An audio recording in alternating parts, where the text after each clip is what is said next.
Ya, kembali lagi dengan saya, Haskell Kurnia Jaya, dengan NIM 20031080115 dari Prodi Agroekoteknologi Fakultas Pertanian Universitas Samratulangi Manado.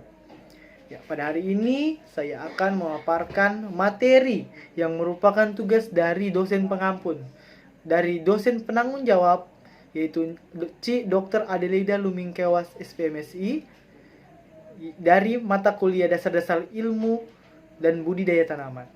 Nah, teman-teman, kita hari ini membahas sejarah kegiatan bercocok tanam.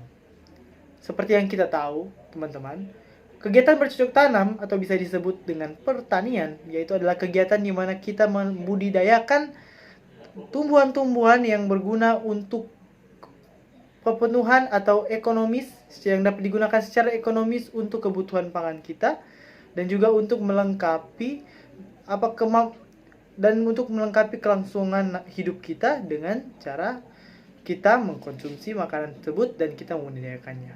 Namun pertanian sendiri itu bukanlah juga merupakan hasil dari naluri manusia itu sendiri, melainkan pertanian itu juga ditemukan oleh manusia sendiri, merupakan salah satu metode untuk kelangsungan hidup mereka sembari mereka tetap produktif namun tidak berpindah-pindah tempat seperti kegiatan food gathering.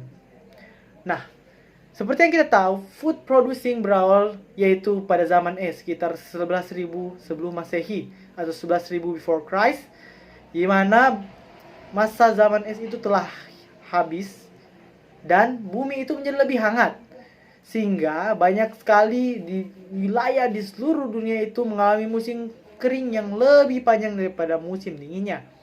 Kondisi ini menguntungkan bagi perkembangan tanaman semusim. Sebagai contoh ya, seperti pada hal itu umbi-umbian seperti singkong, kentang, dan juga tanaman polong-polongan yaitu seperti kacang tanah, kacang polong, kacang hijau, dan sebagainya untuk disimpan dan ditanam kembali di lahan yang ada.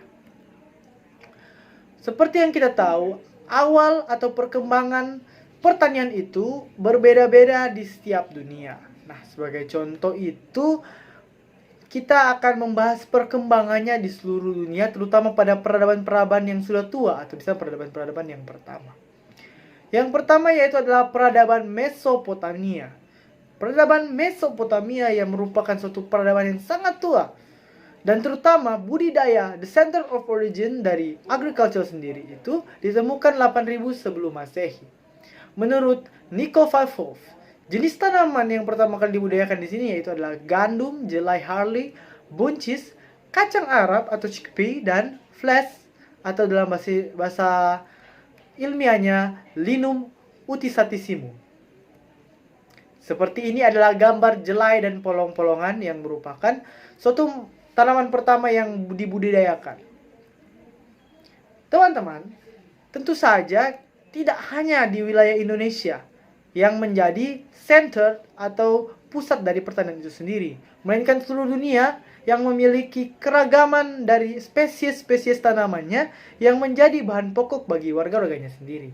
Oleh sebab itu kita akan membahas perkembangan atau sejarah bercocok tanam per negara. Yang pertama di Cina. Seperti yang kita tahu, Cina itu telah mengembangkan sistem pertanian sejak 481 sebelum Masehi. Pada awal itu teknologi pertanian sudah dikenal ramah, namun karena memang orang-orang yang berada di wilayah Cina itu bisa dibilang kurang menerima teknologi dari luar dan mengalami perkembangan teknologi, sehingga budayaannya yang begitu tua itu sedikit tertinggal. Dia sudah menemukan pada 81 Masehi, dia sudah menemukan berbagai macam teknologi. Sebagai contoh, penumbuk padi dengan tenaga air, atau bisa dibilang juga gerobak sawah yang diiris dengan kerbau, dan bahkan telah ditemukan banyak sekali jenis-jenis atau produk-produk yang dibuat dari berbagai tanaman, sebagai contoh kertas. Di budaya Romawi sendiri pada sekitar 81 sebelum Masehi telah dikembangkan berbagai jenis tanaman-tanaman, dan salah satunya itu adalah gandum. Di mana budaya Romawi tersebut menggunakan berbagai jenis artefak-artefak mereka dan juga berbagai jenis pahatan-pahatan mereka yang sangat estetik untuk menggambarkan bahwa budaya pertanian mereka sudah ada. Ada juga berbagai sebagai contoh itu lumbung padi, lumbung-lumbung gandum yang disimpan di daerah-daerah Roma yang merupakan salah satu sejarah dari kebudayaan dan juga bisa dibilang peradaban Roma itu sendiri. Di daerah Sungai Indus yang merupakan salah satu peradaban yang pertama di dunia di daerah India, sudah ditemukan berbagai jenis tanaman dan bahkan salah satu teknik penanaman yaitu adalah river agriculture, atau bisa dibilang tanaman yang hanya menggunakan irigasi sungai sebagai sumber air dari tanaman itu sendiri. Di Amerika Tengah sendiri telah ditemukan yang namanya maize atau bisa kita kenal dengan jagung, di mana awal jagung ditemukan di daerah Amerika Tengah dan disebarluaskan di seluruh daerah Amerika, termasuk Amerika Utara sampai Amerika Selatan, menjadi makanan pokok di daerah mereka sendiri sejak zaman kolonial Inggris. Di Amerika Utara, banyak sekali jenis penanaman, bahkan ditemukannya pertama kali steam power, atau bisa dibilang tenaga uap yang membantu dalam segi pertanian, sebagai contoh distributor melalui kereta uap dan sebagainya. Di Amerika Selatan sendiri telah dikembangkan banyak sekali jenis-jenis tanaman karena daerah tropis tersebut banyak sekali tanaman yang dapat tumbuh, sebagai contoh coklat, buah-buah coklat, seperti juga tanaman seperti kacang-kacangan, polong-polongan, dan bahkan tanaman-tanaman umbi-umbian dan hortikultura lainnya. Daerah Australia merupakan daerah yang merupakan salah satu kolonial Inggris yang cukup besar. Nah, banyak sekali tanaman pangan yang coba dibuat di situ, namun karena perbedaan kontur dan juga perbedaan musim dingin itu menyebabkan kesulitan dalam penanaman itu sendiri. Oleh sebab itu banyak sekali tanaman-tanaman pangan yang biasa digunakan oleh suku asli dari Australia itu dibakar habis atau bahkan dihilangkan. Di Asia Tenggara sendiri, di Indonesia, pada awalnya pertanian itu hanya berupa tanaman-tanaman pangan seperti padi, kentang, singkong, dan juga tanaman-tanaman umbi-umbian lainnya. Nah, padi juga belum merupakan tanaman pokok dari warga Indonesia karena awalnya itu juga ditemukan di daerah Cina.